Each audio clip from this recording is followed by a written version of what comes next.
So you have been told that the solution for binge eating or binge eating disorder is just to stop, like to just stop simple. And it should be that easy, but it's not. What we know about folks who have binge eating is they get stuck in a cycle that makes it so difficult to stop. And today I have the most amazing guest on the show, the amazing Michelle Ordish, who is one of the staff who works at for us in our clinic in Calabasas, and she is here to share an amazing nuggets of information and hope and empowerment. So thank you for being here, Michelle. Thanks for having me. I'm so honored to be here and very excited.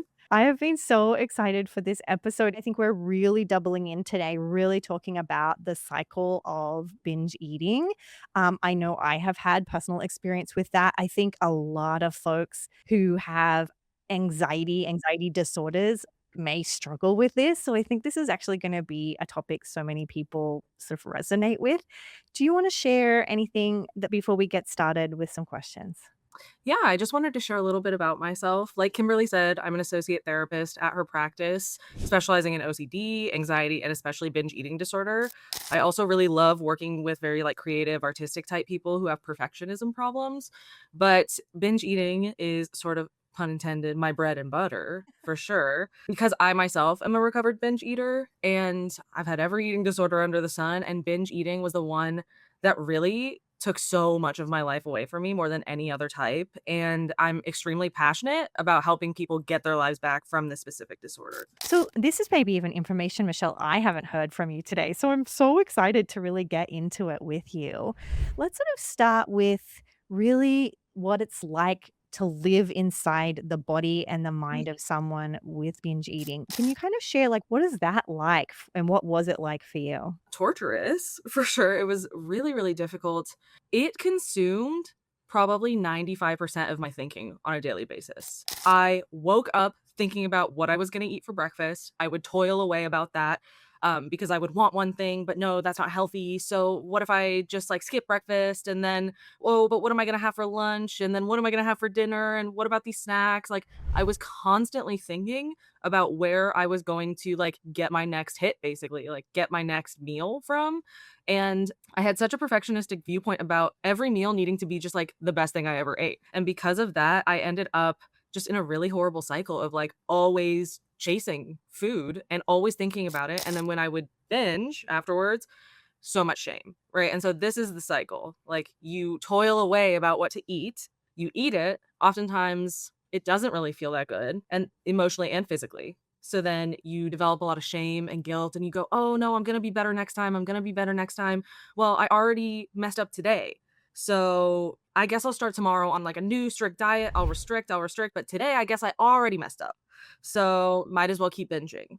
Right? And then you feel worse and worse and worse. And then you restrict more and more and more in response to these binges. And it just keeps you locked in this really, really hard cycle of restrict, binge, guilt, restrict. Right.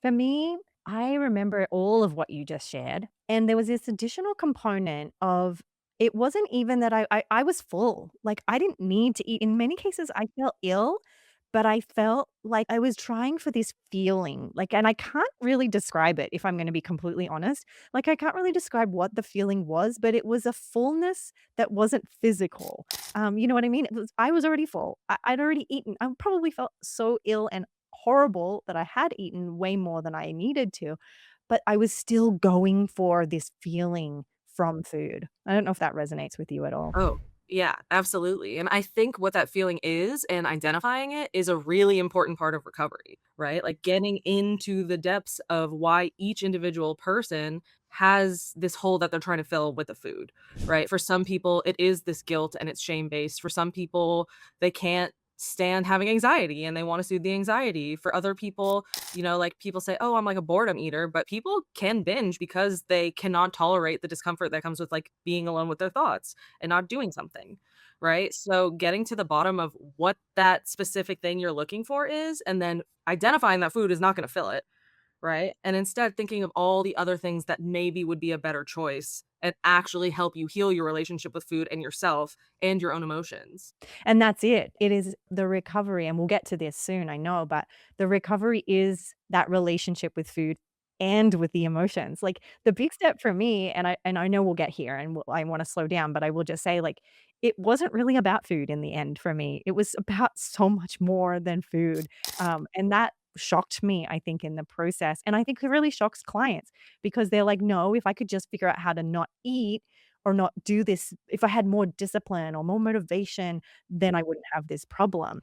And there's a huge learning curve that goes with that. Absolutely. Yeah. So I think before we get into this any further, let's get really clear on what specifically we're talking about. And we all overeat sometimes, right? That's a normal part. We talked about, Thanksgiving is a normal time when we as a culture might overeat. But that's different for the folks with binge eating disorder. Can you kind of give us an understanding or comparative of what can be considered binge eating disorder? Yeah, for binge eating disorder, people with BED eat an excessive amount of food in a very short period of time, right? So, like, within a 2-hour period, we're eating the equivalent of, like, way more than a meal, a lot of snacks, a lot of things, and a lot of variety of foods for some Mhm. people where, okay, they start with one thing and that didn't hit good enough, and so now we're moving over to this type of thing. We're moving over to the candy, but the candy's not hitting, so now we're moving over to the chips, and oftentimes people with binge eating actually do end up combining a lot of foods that, like, people normally wouldn't Yeah. eat together, right? Because you're searching for that feeling, right? And you're like, "Surely one of these foods will Yeah. fill that hole." But it ends up being a lot of food in a very short period of time, and people with binge eating disorder feel completely out of control in this experience, right? Like, they want to stop so badly, but Mm. they cannot stop. It is very compulsive in that sense, and that, like, part of them knows they don't wanna do it, they shouldn't be doing it, but that feeling that needs to get soothed is so strong that they can't stop, Yeah. right? And then afterwards, the amount of guilt and shame is clinical, Yeah. right? People really, really, really beat themselves up, they'll cry, some people have panic attacks afterwards, they say really horrible things to themselves, a lot of negative self-image talk, a lot of negative body talk, "I'll be better tomorrow," I don't wanna do this anymore. I just gotta find the right diet. Like, a lot of distress, so much distress. Whereas, like, okay, if you overeat at Thanksgiving, you might, like, have a stomachache and be like, not my favorite feeling in the world," but you don't beat yourself up too hard Yeah. afterwards, Yeah. right? You go out with your friends and it's someone's birthday and you eat a piece of cake and your tummy hurts a little bit because you ate too much. You're like, "Nah, okay, maybe next time I just won't have so much cake." Right? But Right. people with binge eating disorder, they'll go to dinner with the friends, they'll eat the cake, and then they'll go home, and because they don't feel fulfilled, on the way home, they're hitting up the McDonald's, they're hitting up somewhere else. It's very secretive too. A Yes. huge aspect of it is the secrecy, where a lot of binge eaters, people in their lives don't really know. Yeah. And for the people who do know, they don't really understand, which Yeah. I'll talk about more later. And then with binge eating disorder, it's different from bulimia and other types of, like, eating disorders because there's no actual purging behaviors, Mm. right? Like, people tend to not overexercise in response, they don't throw up or purge, they don't take laxatives, things like that, and so instead, like, they have to sit with that fullness, instead of trying to get rid of it. Yeah. I don't really like this wording too much because there are compensatory behaviors Yes. typically the next day where we're restricting a lot, where we're like, "Now I'm on a new diet," but it is slightly different than, like, immediately engaging in purging behaviors. And then, like, anyone can get binge eating disorder. That's what I really want to make clear. There's not actually a very clear demographic of people who get this disorder. Everybody pretty much has access to food at all times. Yeah. The fortunate people, of course, but anyone can feel like food is the answer to their, like, emotional soothing, Yeah. right? Yeah. And I think that's so interesting because, for me, I wasn't a consistent binger. I had anorexia and compulsive exercising, so that was my primary, and sometimes I would get into this cycle of restricting, binging, and then I would fall out of it. And I know a lot of my clients who have had bulimia might fall into the binging and bulimia and then fall out of it into just binge eating or so forth. So I think it's important that it can switch and sway in many different areas. I've also heard a lot of folks in this is like very niche down, but folks who've recovered from, let's say, OCD or phobia or depression, and as they're recovering, they start to notice a shift towards binging. So they're not doing their compulsions anymore. Maybe they're engaging in other behaviors, but this newer problem is showing up. Really, it's morphing into something else. Have you noticed that? I definitely have, and I've heard a lot of that in substance abuse recovery as well. People who stop drinking, who stop taking substances, a lot of them develop, like, a sugar addiction. Don't love that wording, but that's what they call it, and I think if people are switching over to binge eating from a different type of compulsive soothing behavior, it is a sign that they actually haven't healed fully their relationship with their own emotions, right? They haven't really fully healed their relationship with suffering and having a hard time, right? Because we're still looking for something to self-soothe instead of moving towards more productive and helpful and values-based behaviors. Yeah, absolutely. Now, what are some of the misconceptions folks have about binge eating? I know from a lot of people I talk to or family members will say, well, it's just a discipline issue, right? Like you just don't have the discipline to stop. And that always makes me want to like rage because people with binge eating disorder have tried everything to stop. Like this is by no means lack of trying. So what are your thoughts on some of the misconceptions people have about BED? I think the biggest misconception is, 1, how many people have it? Like, people do not recognize how common this eating disorder is. It is the most common eating disorder.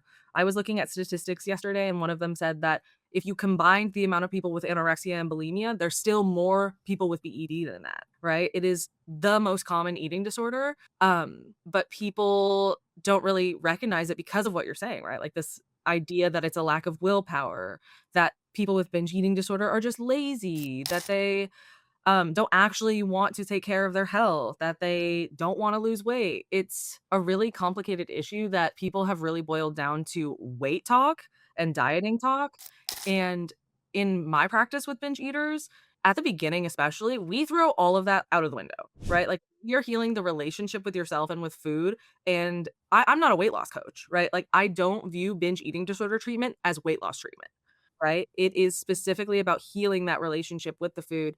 And I think the other misconception is like that shaming people with binge eating disorder will get them to like do it, right? Every single binge eater I know, who I've worked with, who I know in my personal life, said that like the shame that parents especially give to children at a young age is like really impactful into developing binge eating later in life. Like if you grow up with parents who are constantly like, you're overeating, don't do that, you need to stop, it can really create a complex relationship with food. So I think the biggest things are this idea that you lack the willpower, that you're lazy, that you haven't found the right diet yet. Oh, so and so did keto. Your aunt did keto and lost X, Y, and Z. So you should try that. Oh, you already tried that 7 times? Paleo then? You know, like, I think you just hit the nail on the head, which is those are the attempts people make to stop binge eating that make it worse. yes, that's the restriction. The more if someone said to me, and I was in a binge cycle, to stop sugar, the food noise, the hyper focus I would have on trying to get through the day without that would mean I will end up eating more sugar that evening. Like, it's guaranteed for me. Like, if I'm a bread girl, I could eat bread every day, all day if I could. If you told me, "Oh, you're addicted to carbs, and so the solution is, like, to break the addiction of carbs by not having bread," you can guarantee I'm gonna eat a loaf of bread tonight. Like, that's just the way that my body worked or my brain worked. I think you hit it on the head is that is the biggest misconception that the solution is to diet. Yes.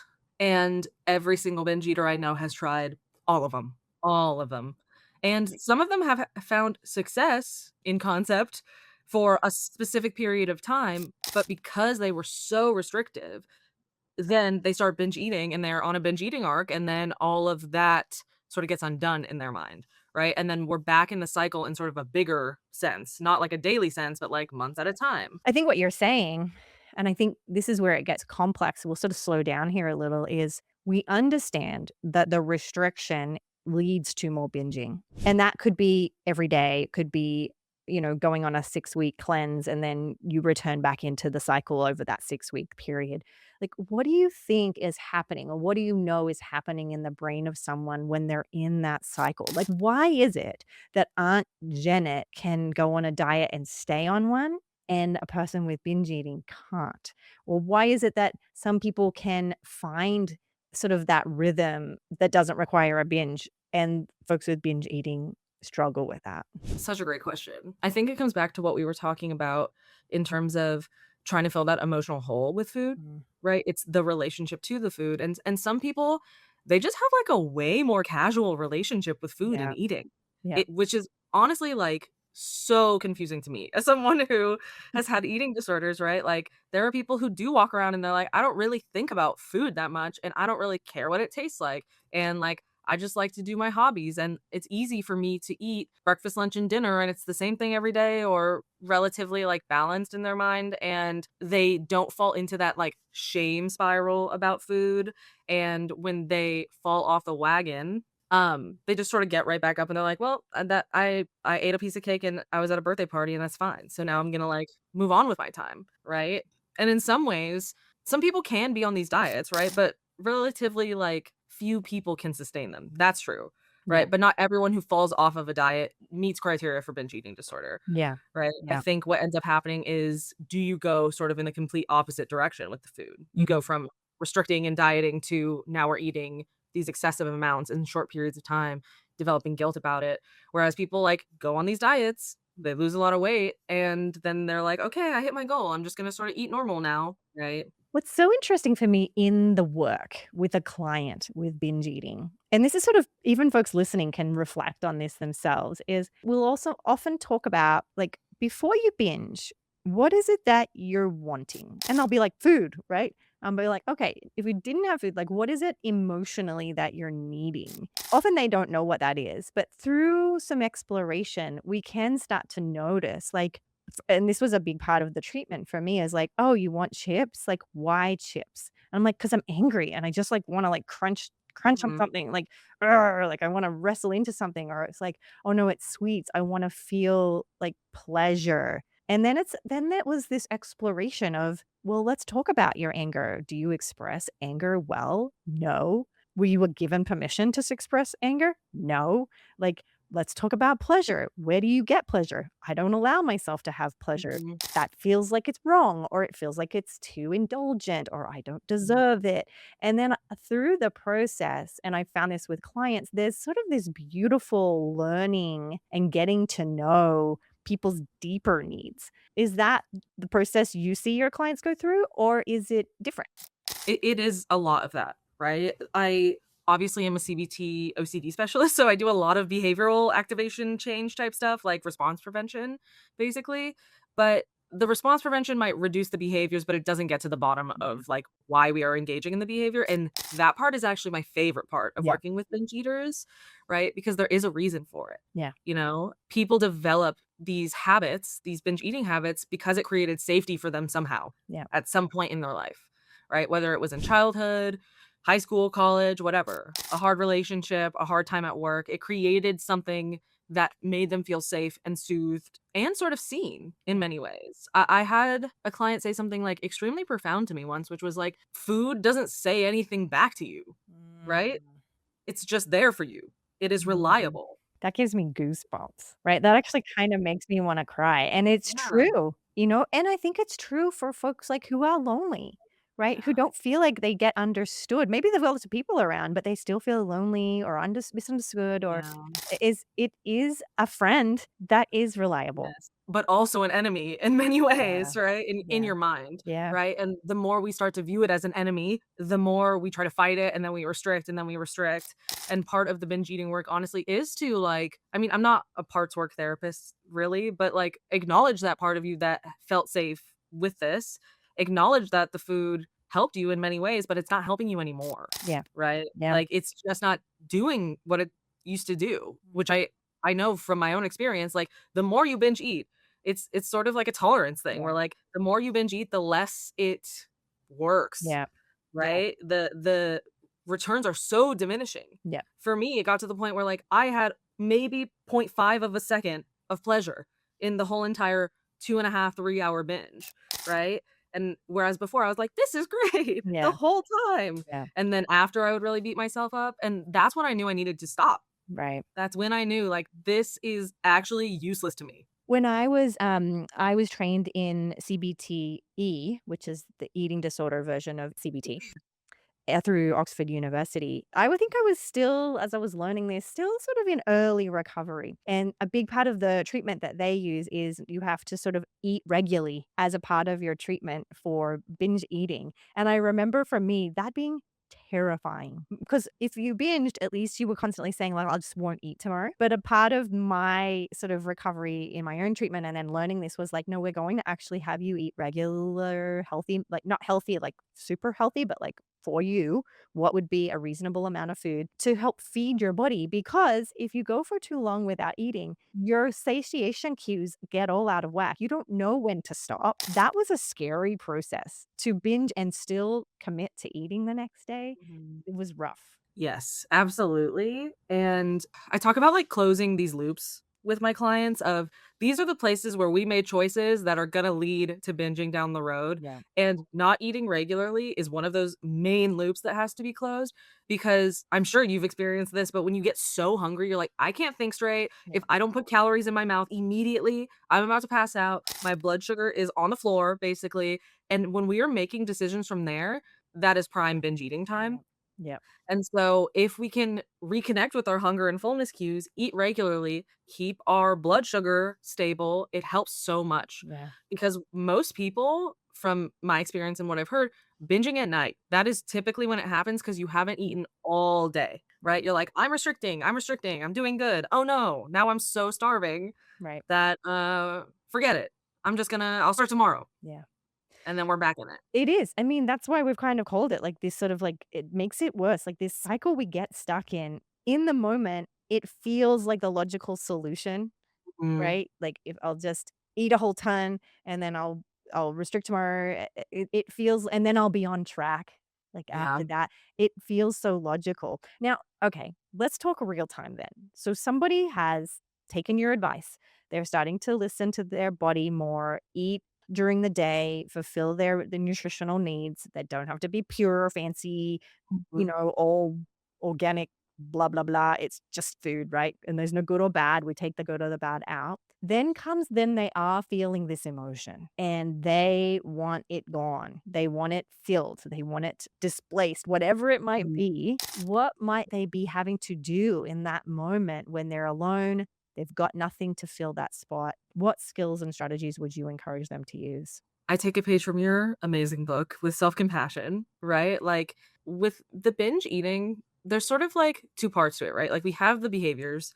Oh, this is so CBT of me. We have the behaviors, and then we have the thoughts, right? And when we've reduced the behaviors and for me, like, I stopped binging and I hadn't binged in a year, but I was still torturing myself mentally, right? Because I was unable to accept the food noise was there. I was like, I'm still thinking about food all the time. Surely I must not be recovered, even though I haven't binged in so long. And the thing that helped me the most was learning acceptance and commitment therapy, Yeah. right? Learning that you can have any thought under the sun and it doesn't mean anything, right? It's just there. And if we can learn to let it be there and be compassionate towards it, right? And say like, look, I'm sitting here and I feel really sad, I feel really anxious, I feel bored, whatever the feeling is, instead of saying, I need to get rid of it, what if we lean into it, right? Which I'm sure people who listen to this podcast have heard. Lean into it and say, like, it's okay for me to have this feeling and have it be here without me doing anything about it. And instead turning my attention to something else that I care about, like turning on your favorite music video, going and watching some YouTube, like calling your friend, anything else, right?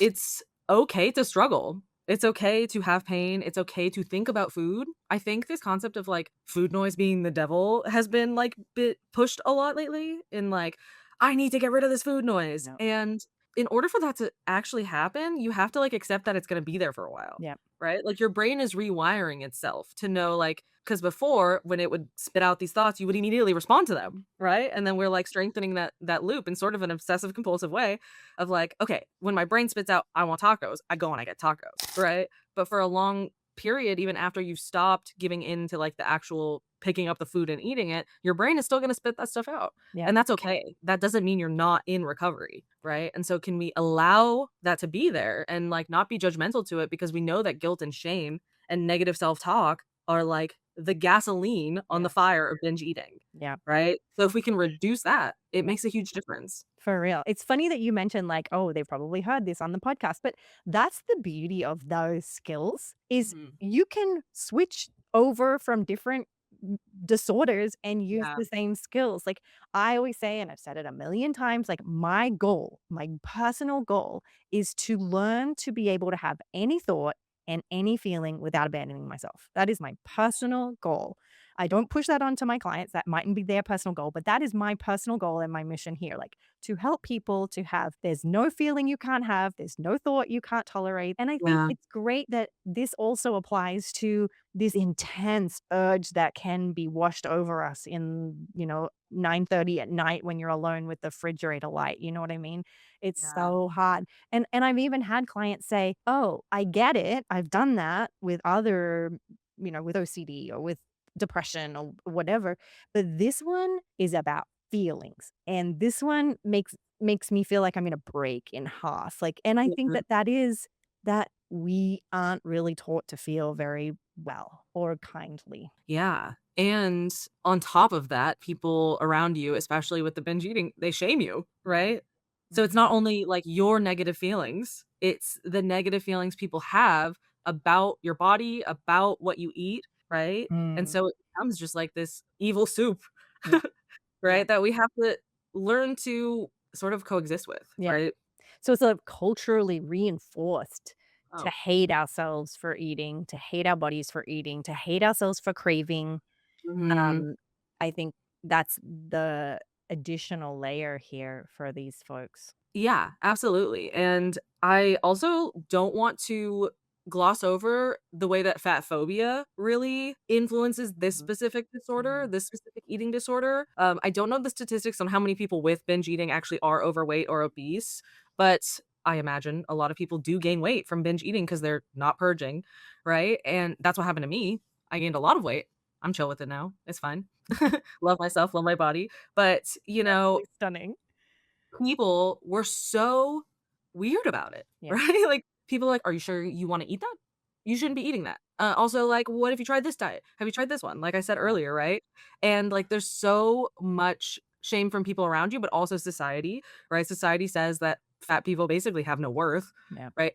They make so much money off of shilling diets and diet pills and all sorts of different things, that and the messaging is like, "You just don't have enough willpower. Just do this thing. Just restrict more and more and more," right? Buy my thing, buy my diet, buy my workout plan, right? You just haven't tried the right thing yet. And then people spend so much money on these things. They develop so much shame about it, and so much of that restriction mindset is fueled by internalized fat phobia of I don't want to gain weight because if I gain weight, X, Y, and Z, like I'm not worthy, right? So much of binge eating is fueled by internalized fat phobia, societal fat phobia. And I think when it comes to binge eating clients, I've never met one who doesn't also have body image issues, Mhm. right? It's Yep. not just about the food, it's about your relationship to your body through food, Yep. right?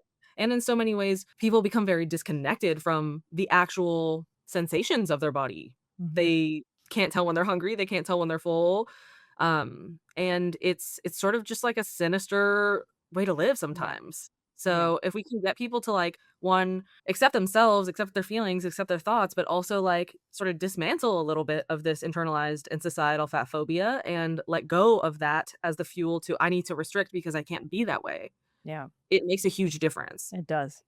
And not feeling watched, like, feeling Mhm. watched is anxiety provoking, and some people binge when they're having anxiety, and so the being watched is making it worse.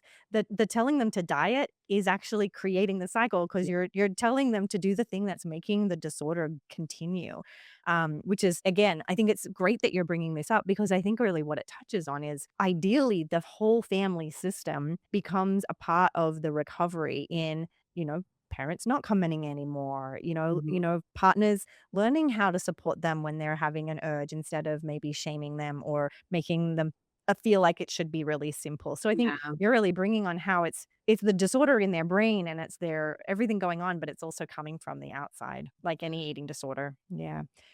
We've covered so much in such a short amount of time. Is there something that you feel we haven't touched on at all or enough? Is there something you really like? I said this with Alex when she was like, if we could hold the shoulders of someone with BED, what would you tell them? Food is not your enemy. Food has 0 moral value to it. Food is food. You can enjoy it. It can be an important part of your life. Like, I'm still a foodie. I'm a recovered binge eater, but I love food, right? I just don't binge anymore. And you don't have to live in secrecy about this. There's so much shame, so much throwing away trash in the middle of the night at the gas station, making sure nobody sees, right? But if you can allow yourself to be seen by the right people, whether it's a therapist, whether it's a support system that you have that you know won't judge you, be open and honest because the secrecy just fuels the shame, which fuels the eating, which fuels the restriction, which fuels the eating. And it's just a horrible cycle. And you don't have to break out of it alone. If anything, you probably won't be able to, Yeah. right? There are so many resources. I do want to plug NEDA, the National Eating Disorder Association. They have free support groups. Wow. So many free support groups that I utilized myself when I was really in the throes of my recovery. And so many resources on their website. Like, go take a look at it and see that you're not alone in this. And no, this is the most common eating disorder. You probably know someone else who has this problem, right? And if you can be open and honest about it, maybe they will be too. I love that.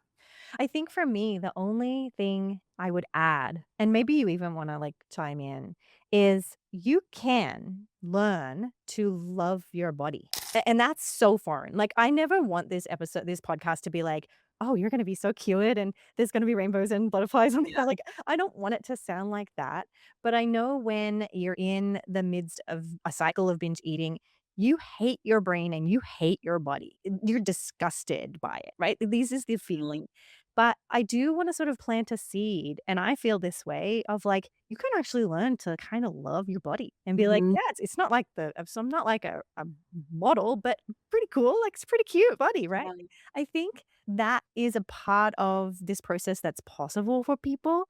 I don't know if you have any feedback or thoughts on that? Yeah. I mean, I did it myself. It is I currently live in a plus size body that at the beginning of my binge eating, I would have been like, "No way. I cannot be like that," right? I cannot look like that. And now, like, I just love the way that I look and I care about my actual physical body, right? Instead of like how it looks to other people, thinking about food as fuel so that my body can do stuff that I like to do. At the peak of my anorexia, we could do a whole other episode about that. I literally was so thin and I couldn't do anything. I would just sort of like lay around. But I was like, I'm laying around and I'm skinny, you know? And now it's like I can do all the stuff that I really want to do. I can walk my dog. I can go walk around on vacation, you know? Like I can walk on my walking pad. I can play guitar. I can go sing. I can do whatever I want to do with my body, right? And I don't hate it. And the truth is like I don't want people to think that like the goal of binge eating disorder is not to lose weight. Yes. It's to repair the relationship with food and body. Yes. And that is how you live free of it. It's not finding the right diet. It's not finding the next thing. And restriction is not healthy, right? People equate thinness with health so much that they're like, no matter how I get there, that means I'll be healthy, right? But restriction is extremely unhealthy and it is so bad. You are basically overriding all of the things your body was naturally born to do, evolved to do. So letting go of this idea that like it's healthy to be restrictive is one of the core things that I want people to understand, Yeah. right? The same way binge eating is not healthy, restricting is not either. Mhm. So the happy medium is like, how can we get you eating regularly? How can we get you not shaming yourself for what you eat? Um, and really tuning into your body cues about when you're hungry and when you're full and accept your feelings. Yes. Oh my gosh. You're amazing. This has been so helpful and so cool. And the more I talk about it, the more I'm like, this is so overlaps with so many things. Again, like people with BFRBs have binge eating disorder. Like it's such a huge part of all of these cycles. So tell us where people can find out more about you. I am on Kimberly's website because I'm so lucky to work for her. So if you go to Kimberly's website and hit the About Us, our team button, I'm on there. You'll see me. You'll recognize my face. I also do have an Instagram. It's called Rock and Roll Therapy. It's like rock period and period roll period therapy. I'm on there. And I also have a website, but I'm on Kimberly's, so that doesn't really matter. Check me out there. Yeah. You're doing such beautiful work. I'm so proud of you. Thank you. Yeah, you should Yay. be so proud of yourself. It's just so wonderful. You're doing such amazing work. All the team. I'm just so lucky.